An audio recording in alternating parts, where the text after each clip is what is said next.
তো hello guys, আসসালামু আলাইকুম। Welcome to my new video. আশা করি সকলে ভালো আছেন গাইস। আজকে আমি নিয়ে আসলাম নতুন একটি ভিডিও আপনাদের মাঝে।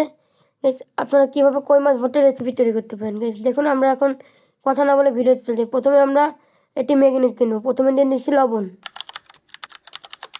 দিয়ে সুন্দর করে ম্যাগনেট কিনবেন। তারপরে এবার দিয়ে নেবো হলুদ, স্বাদ মতো করে হলুদ দিয়ে নেবেন। হলুদটা দিয়ে মাখিয়ে নেবেন। এবার দিয়ে দেবো রসুন বাটা,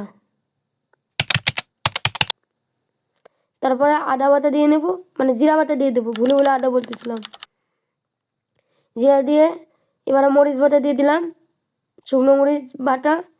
আপনারা গুঁড়িও ইউজ করতে পারেন, কিন্তু বাটা মশলা দিলে ঘ্রাণটা আর স্বাদটা একটু সুন্দর হবে। এখন আমরা এটা সুন্দর করে মাখিয়ে নেব। দেখুন, একটু তেল দিয়ে নেবেন। সয়াবিন তেল দিয়ে নিচ্ছি পরিমাণ মতো। তেল দিয়ে সুন্দর করে মাখিয়ে নেবেন, না মাখালে এটা সুন্দর হবে না। দেখুন, আস্তে আস্তে আলতো করে মাখিয়ে নেবেন।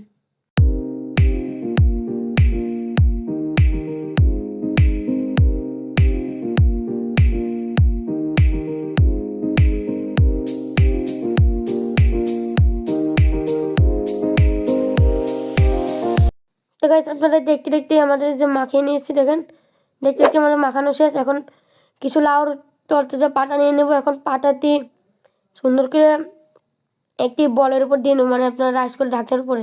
এই ঢাকনার উপর পাটাটি দিয়ে নিলাম। এবার আপনার পাটাগুলো সাইড করে নিলাম। এবার আপনার সুন্দর করে এটির উপরে মাছ দিয়ে মশলাগুলো আলু করে আস্তে আস্তে করে দিয়ে নেব। এই যে মশলাটি দিয়ে ঢেকে দেবো। দেখেন, সেম আমার মতো করে দেওয়ার চেষ্টা করবেন, তাহলে আপনাদেরটাও আমাদের মতো সুন্দর হবে ভর্তাটা। এই দেখুন, আর এবারে কয়েকটা শুকনো মরিচ, মানে কাঁচা মরিচ দিয়ে নিলাম। ও এই যে লাউর পাতা দিয়ে এখন ঢেকে দিচ্ছি। উপরে কটা লাউর পাতা ছিল, এটা মুছে এটার উপরে দিয়ে দিচ্ছি।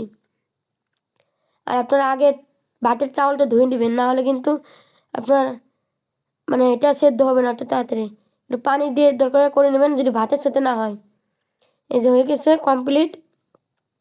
এখন এটা চুলোর উপর দিতে হবে। দেখুন ফাইনাল লুকটা দেখুন। গ্যাস ফিরছি কিছুক্ষণ পরে। দেখুন গ্যাস, আমাদের রান্নাতে এখন হয়ে গিয়েছে। দেখুন কত সুন্দর হয়েছে, আর দেখতে কত সুন্দর লোভনীয় লাগতেছে। ওঠানোর সময় ভিডিও করতে পারি নাই। তো গ্যাস, আজকে ভিডিও চলে এবং থেকে দেখাবো নতুন ভিডিওতে। আসসালামু আলাইকুম।